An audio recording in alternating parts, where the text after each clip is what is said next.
Sorry, everyone. I feel like that is. I just watched the time ticking down. I was like, oh no, Chris, I'm gonna lose you in a minute.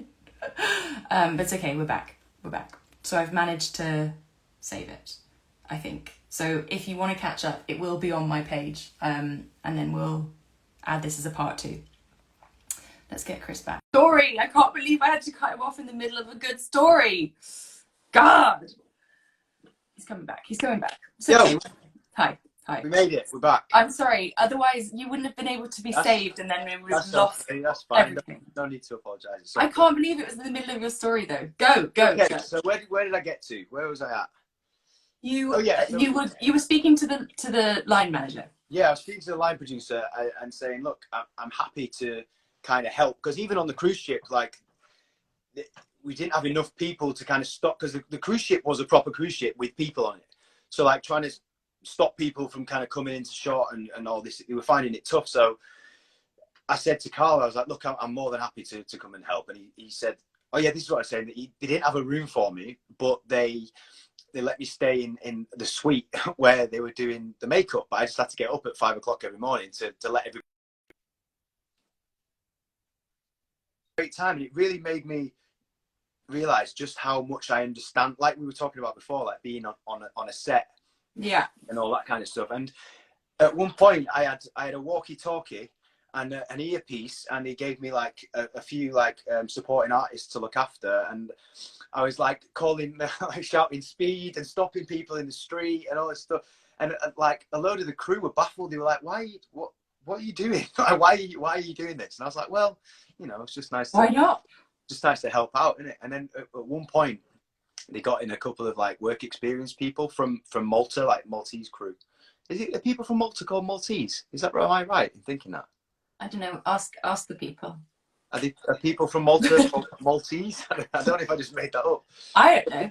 One of the guys came up to one of the other runners, sent him over to me and said, right, he'll tell you what you're doing. And the guy was like, oh, can you kind of explain what's going on? And automatically I was like, well, that's the first AD. He's the voice of the director. He's kind of the main point of contact on set. That's the director of it. And I basically like broke down the whole thing for him. He was like, oh, thanks. That was really that was really informative. And I was like, oh shit, like I actually know quite a bit about this Check stuff. me out. So if anyone's looking for a runner, if you're making any TV, give me a call. I'm good at it.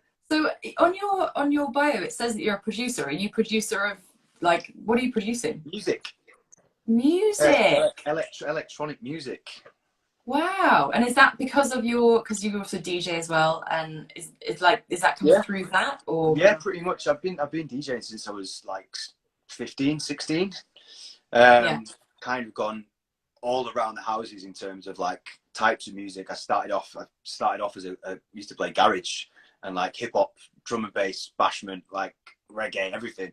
And then I kind of went into like big room house and David Guetta and Laid Back Luke and all that stuff, and then into just all sorts. And then I kind of gone full circle and ended up like making like techno and house and stuff like that. And then I've always kind of thought that I've had the ability to do it, like musically in my head. I have ideas, but trying to put what's in your head onto a computer like is the hard part. Yeah. So I went to a college in Manchester when I was doing Coronation Street and did like a night course, like 9 months, and learned how to, like, it was music production and audio engineering. I'm by no means an audio engineer, but then when I finished that, I started working with another guy, my friend Will, and then we've kind of we've got quite a lot of releases over like the past 5-6 years. Mm-hmm.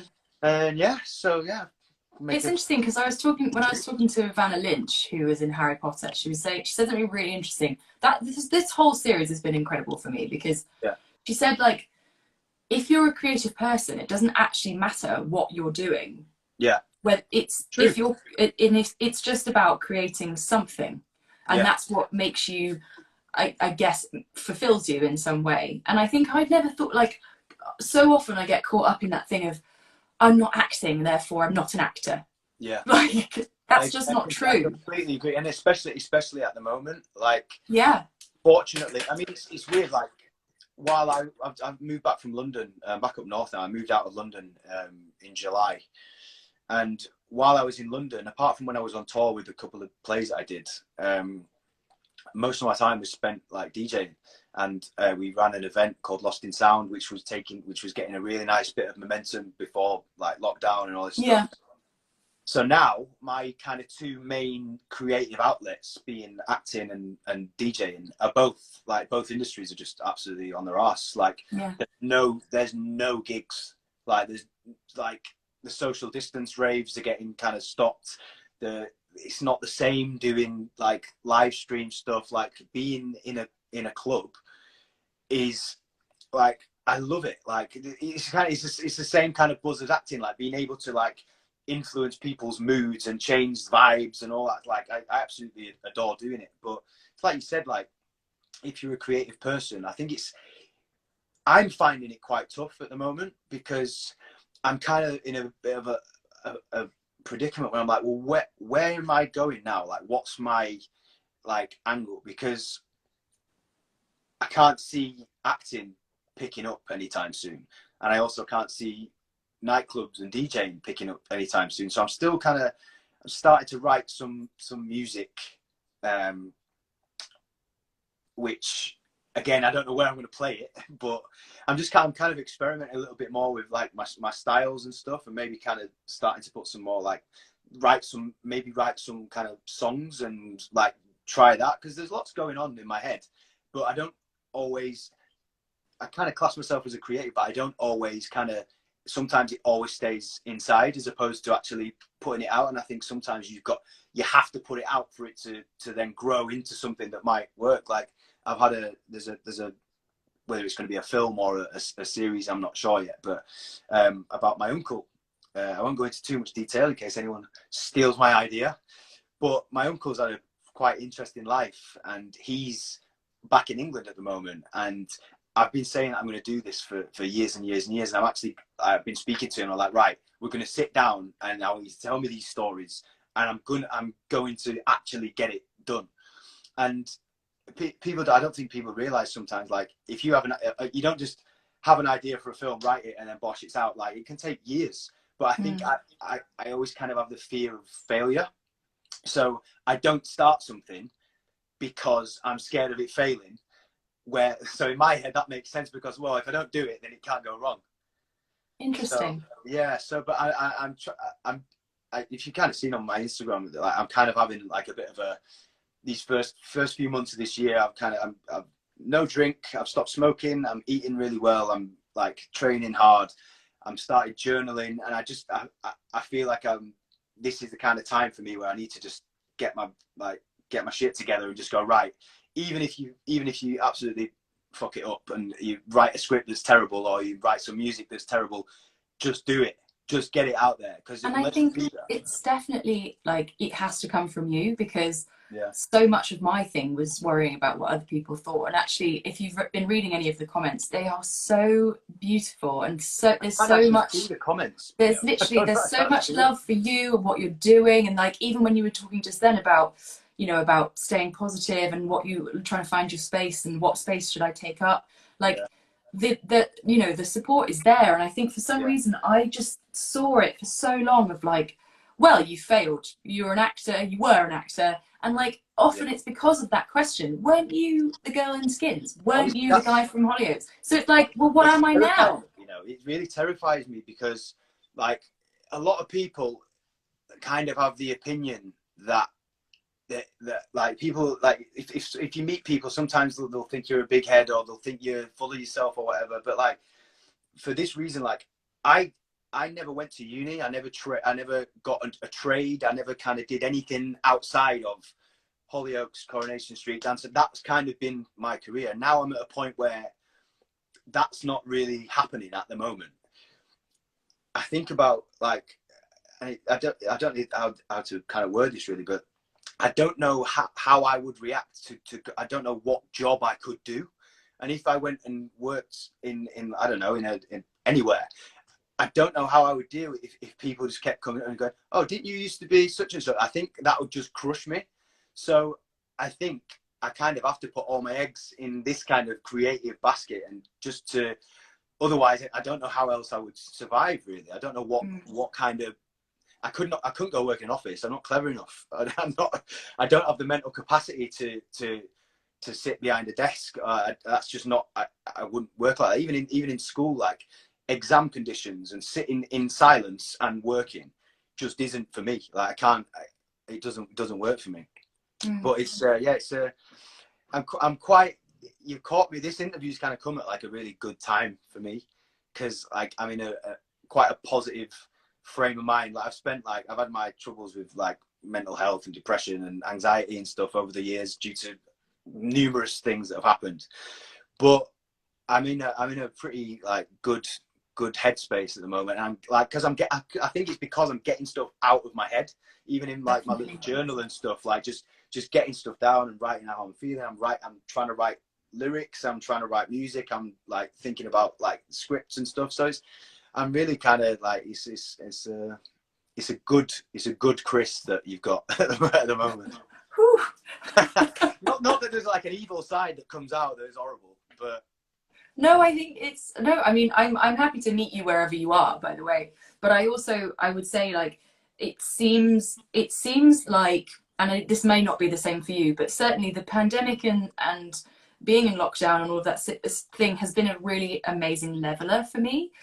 I feel like because we're in this same storm together, weathering it in our various boats, whatever the size, however you're dealing with it. Yeah. I feel like because that kind of, oh, well, he's doing better than me. She's doing better than me. They're doing better than me. I get those feelings, man. That has been sort of taken away to some extent. Obviously, there are still productions going forward and there are people working, but it's a very small minority, like small number. Yeah, of course. Yeah. And I think I would never have done this show if it wasn't for the pandemic, because I feel Fair like play for doing this though, man. Like I was kind of one of those people a few years ago where I just hated Instagram. I hated it. Like I was like, why? Who cares about like what you're doing? Like, but then as the kind of years have gone by, it's kind of a necessity now to have it, because not just for creatives and actors and stuff, but like tattoo artists or welders, or like everyone's got content. Everyone can, like, no matter what it is that you're good at or what your passion is, there's the internet now. There's a space for everybody. Do you know what I mean? But also, Chris, I would say though, going along with your new positive you, it's a space where you can own the decisions, and people are then like, okay, if you're going to have a good month of going and working out, let's see it. Yeah. And then the next morning you're like, oh shit, I need to. It gives you that accountability, doesn't it? Like I said on Monday, I was like, right, that's it now. I'm going in it for a health kick at 90 days, no alcohol. I've stopped smoking. Like everything's like, this is it. So if I just don't start posting for ages, everyone's like, wait, how's this health kick going, mate? Like where have you gone? Like, what's up? Yeah. But also, if it does go badly, and you in 3 weeks' time you're like, oh god, I've had a terrible day. At least you're in a situation where it's not just you on your own in your own head with your creative thoughts. You've got someone to be like, you know what? I've had a shit day, and I'm going to pick it up again tomorrow because I'm only human. Yeah. It's great. Amazing. I think it's great. I think you've kind of got to keep your balance with it, because I think especially now, like, I think people can get really wrapped up in like online presence and likes and all this stuff. I think you kind of got to keep the balance of, it's great to be able to talk to you. It's great to be like, I've had so much kind of interaction on my recent stuff. Just even like just little small messages going, yes mate, keep it up, or oh, you've inspired me to go do a workout today. That's amazing. But I still feel like it's hard at the minute because my real life friends are all locked down and can't see anybody. Yeah. But it's good to kind of have that balance of keeping your online presence and your online kind of interaction balanced with speaking to real people and well, not real people, but in person. And do you know what I mean? Yeah, definitely. I mean, I feel like I could talk to you about everything forever. Yeah. But I don't know how long this is supposed to be, so I could this was supposed to have finished 16 minutes ago. Okay. But it's okay. It's been lovely, and it's been really nice to talk to you. And you're so open about stuff, and I think you were definitely one of the people when I started this that I wanted to interview, because and also like genuinely, me and my sister would watch you with with our homework, and like that's that's a big deal. You were It's literally so, in it's people's like, it's so weird houses. to think about that now, especially because I've not worked for quite a while, and like that 16-year-old me seems so like lifetimes ago. And like when I kind of take a step out of myself and I look at that and go, wow, like I was in people's living rooms for a long period of time. It's quite a surreal feeling. Like Yeah. I've never really, like I said before, I've never really like thought of myself as like being this famous actor and all that. I kind of still get a bit uncomfortable with it, but like I do get a nice little warm feeling sometimes when I look back. Like even talking about like Dancing on Ice and Cry Me River, like it's really kind of like made me feel like proud. If you know, Good. yeah. Good. Well, it should, and I think this is the whole point. You know, you never went anywhere. You're still here. You're still doing your thing. Just about, yeah. Exactly. You know. So yeah, I mean, I kind of, I've got one last question, which is, Okay. which I want to try and ask all of my guests now, because I feel like it's actually quite a nice kind of cyclical thing. You can tell me if it's a shit question though. That's a shit question. So. Who are you a super fan of? Ooh. And it can be like anything. It doesn't have to be, you know, actors or icons or whatever. It can be like, you know, your mum, or I mean, you don't have to say your mum now that I've said that. You know what? Just before you said that, like I'm living with my mum at the moment because I got stuck in Bali. There's another story, but I won't go into it. The first lockdown.